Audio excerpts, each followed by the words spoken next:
Hey everybody, welcome to Saka's Tech Spot. In this video, we're going to be taking a look at the Heuil DIY 18650 battery bank. This device allows you to install your own 18650 batteries, which can be bought or found in various places. 18650 is a standard lithium-ion battery size used in electronics such as regular battery banks, like this one, or laptop batteries, which is where I actually sourced these for this project. As a matter of fact, I have this exact battery bank right here that I've been using for almost 2 years, and it's been a really great experience. You can find a link to all these devices and items in the description if you want to take on this project yourself. Also, this is a new video format which I use for my live streaming, so if you do like this format, if you want me to use it again in the future, feel free to leave a comment. If you hate it, let me know. Either way, thanks for watching. Let's get to it. There are different varieties of these enclosures you can buy, but I chose this one for a few reasons, namely because you can house 4 batteries in it and it has a display to give you a rough estimate of how much juice is left. You can find battery bank shells that can house 1 battery or 2 or more depending on what you're trying to accomplish. If you're going to buy 18650 batteries from places like eBay or Amazon, make sure to read reviews, if any. The capacity of the battery might be incorrect or a flat out lie. Since I sourced these from a Sony laptop, I am confident that they are of good quality, and having used them for some time now, I can attest that they are top notch. They actually surpassed my expectations in some cases. If you're sourcing these from an existing device, you can always look for a model number or any other identifiable text on the battery to try and search for it online. For these batteries, I was able to find that they are rated for 2100 mAh. The output voltage for these batteries is around 3.7 volts, and a capacity for an 18650 battery can range from 1800 mAh to 3500 mAh. Do not fall for any ridiculous claims such as 10,000 mAh per battery. Even 5,000 is a bit insane. This is ludicrous to say the least. In any event, if you decide to take apart an old device to source these batteries, I am not responsible for any damage you cause to yourself or your device.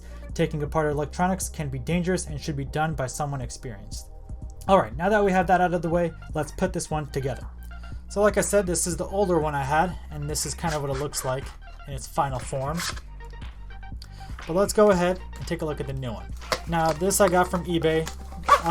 The other one, I believe I got this one from Amazon, but for whatever reason Amazon has taken it off. I'm guessing because these are not like certified electronics. That's probably why, but it doesn't matter because I've been using it for a while now and they don't seem to be dangerous, at least in my experience.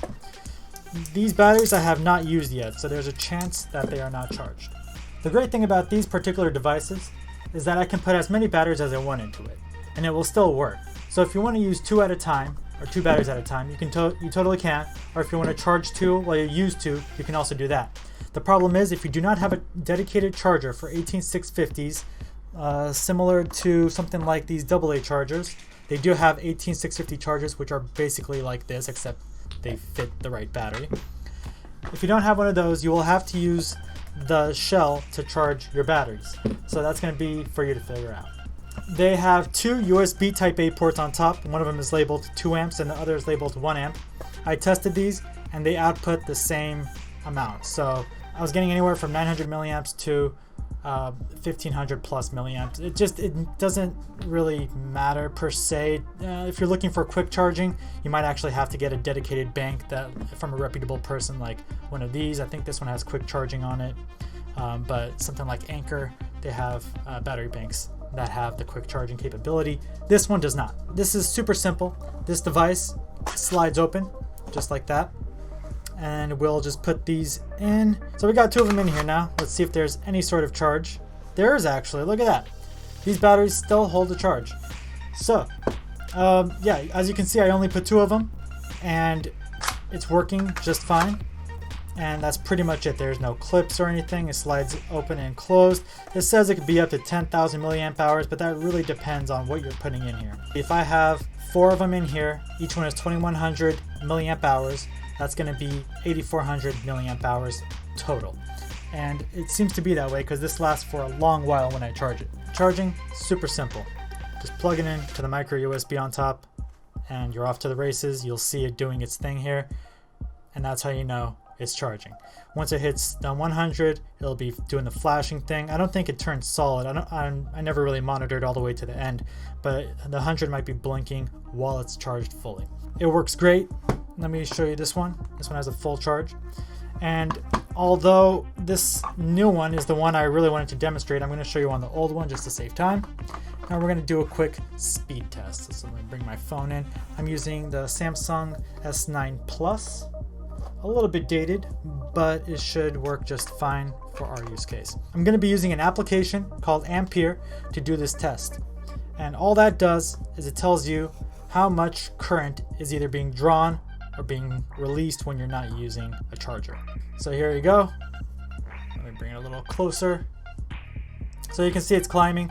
We're over 1 amp. I am plugged into the 2 amp part here. Oh, it's terrible lighting. I am so sorry. But you can see I'm plugged into 2 amps there. And we're getting about 1.5. That's not bad. 1.5 milliamps. I've seen it go a little higher. It really depends on what the phone feels like taking or what the device is able to output at that particular moment in time. So there you go, 1.6. So it is not necessary to keep it in the 2 amp or 1 amp. They're going to do the same, and I'm going to demonstrate that by switching over the port. And here, I'll show that we are now in the 1 amp port. Once again, terrible lighting. I am so sorry. There, 1 amp. That's the best I can do right now. Take it or leave it. And there you go. You can see it climbing. We're probably going to hit 1.5, 1.6. There it goes.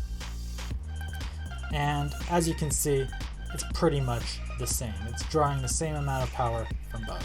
Alright, so there you have it. As you can see, you can make your own little battery bank. You can swap the batteries in and out. So in the event you do decide to buy a battery bank and the internal batteries die for whatever reason, you don't have to worry about it because you can always replace them yourselves with these type of devices. Downfalls, they are not waterproof. As you can see, they just slide right on. There's no IP resistance. If you do want something a little more waterproof, you're going to have to purchase from a reputable seller or a reputable brand that specifically sells for waterproofing or dustproofing, whatever you're looking for. Alright guys, well that's pretty much it. If you are looking for a battery bank, I highly suggest doing it this way. You have more control over your devices and you can always upgrade batteries if they die on you. If you have any questions, leave them in the comments. If you liked the video, hit that thumbs up for me. It really makes me feel good. If you don't like it, hit the thumbs down. It still makes me feel good. And yeah, that's pretty much it. I'll see you guys next time. Feel free to follow me at any of these other spots if you would like to see more of my life. Alright guys, see you in the next video. Peace.